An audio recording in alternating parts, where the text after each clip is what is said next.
দুর্নীতির জড় আমরা কেটে দিতে চাই। আমরা দুর্নীতির পাতা আর ডাল ধরে টান দেব না, আমরা দুর্নীতির ঘাড় ধরে টান দেব ইনশাআল্লাহ। যদি ঐক্যবদ্ধ বাংলাদেশ সত্যিই জিতে, তাহলে সত্যিকার অর্থে বাংলাদেশ জিতে যাবে ইনশাআল্লাহ। এবং সেদিন আমরা সমাজে ন্যায় বিচার কায়েম করব ইনশাআল্লাহ। আমরা বদ্ধপরিকর।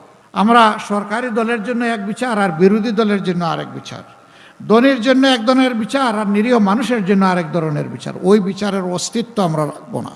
যেই অপরাধে একজন সাধারণ মানুষের বিচার হয়ে শাস্তি হবে, একই অপরাধ রাষ্ট্রপতি প্রধানমন্ত্রী করলেও তাদেরকে ছাড় দিয়ে কথা বলা হবে না, একই বিচারের আওতায় আনা হবে ইনশাআল্লাহ। দুর্নীতির জড় আমরা কেটে দিতে চাই। আমরা দুর্নীতির পাতা আর ডাল ধরে টান দেব না, আমরা দুর্নীতির ঘাড় ধরে টান দেব ইনশাআল্লাহ। ভবিষ্যৎ হোক নিরাপদ, বিনিয়োগ হোক বিশ্বস্ত, আর আমার পছন্দ সল্ট বে। ওয়েলকাম টু সল্ট বে।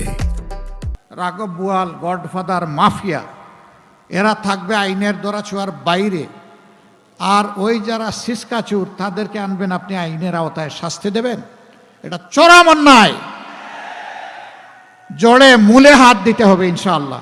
তাই আমরা অঙ্গীকার করেছি, আল্লাহ যদি আমাদেরকে দেশ পরিচালনার সুযোগ দেন, আমরা নিজেরা চাঁদাবাজি করব না, করার কোনো প্রশ্নই উঠে না, এবং কাউকে চাঁদাবাজি করতে দেওয়া হবে না ইনশাআল্লাহ।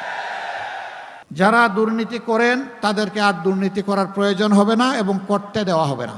যদি দুর্নীতি বন্ধ হয়ে যায়, আপনার আমার জীবনে অর্ধেক শান্তি নেমে আসবে। বাকি আরও কিছু কাজ আছে, ওই কাজগুলা করলে শতভাগ শান্তি নিশ্চিত হবে। যেই দেশে শিশু থেকে বৃদ্ধ, নারী থেকে পুরুষ সকলে নিরাপত্তা এবং শান্তি ভোগ করবে, সেটি হবে আমার দেশ।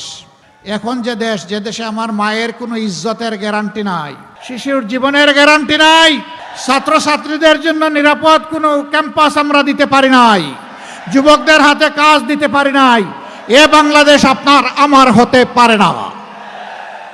ওই বাংলাদেশ আমাদের হবে, যেই বাংলাদেশের সমাধান আমরা দিতে পারবো ইনশাআল্লাহ।